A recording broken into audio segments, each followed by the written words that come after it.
Okay, I will continue the presentation. We go to the settings. In play settings, the story is in the city of London and the Scrooge counting house and Scrooge's house and Bob Charchit's house. Bob Charchit's house and at school and the Fezwick's office. Okay. In the London, you can read on the page 60. Now, it is a fact that there was nothing at all particular about the knocker on the door, except that it was very large. It is also a fact that Scrooge had seen it, night and morning, during his whole residence in that place. Also, that Scrooge had a little of what is called funky about him as any man in the city of London. Okay, and the second, in the Scrooge counting house, you can read on page 9. Once upon a time, of all the good days in the year, on Christmas Eve, old Scrooge sat busy in his counting house.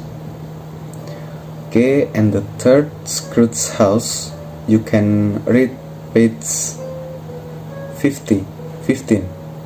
Scrooge took his melancholy dinner in his usual melancholy tavern, and having read all the newspapers and beguiled the rest of the evening with his banker's book, went home to bed.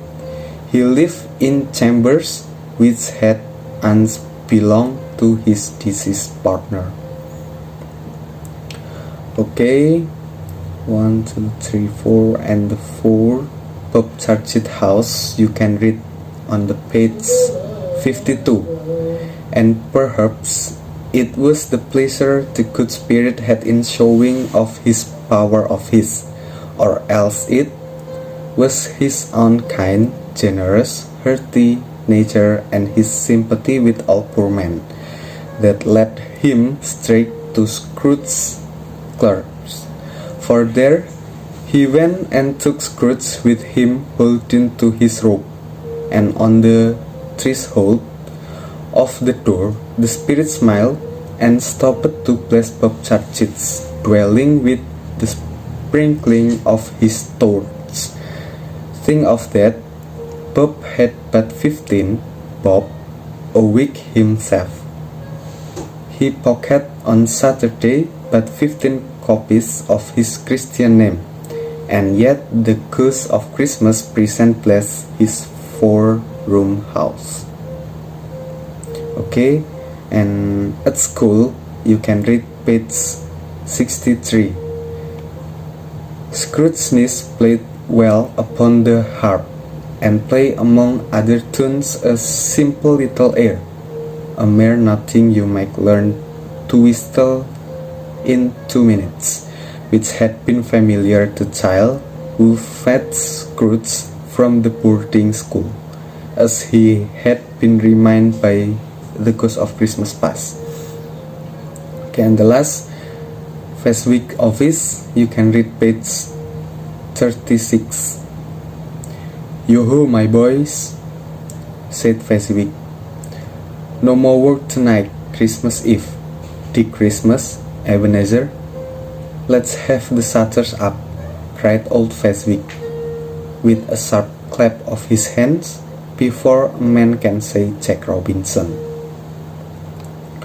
Okay, and next we move on to setting the time. In the setting the time in winter, the night before Christmas or Christmas Eve, and near the end of the year. Okay, in winter you can read page 30. As the words were spoken, they passed through the wall and stood upon an open country road with fields on either hand. The city had entirely vanished. Not a vestige of it was to be seen. The darkness and the mist had vanished with it, for it was a clear, cold winter day with snow upon the ground. Okay, in the night before Christmas, you can read page 9. Once upon a time, of all the good days in the year, on Christmas Eve, old Scrooge sat busy in his counting house. Okay, and near the end of the year, you can read page 11. And a Happy New Year. Here, Happy New Year's greetings are addressed to Scrooge and the one who say it is his nephew. Okay, I think enough. Thank you.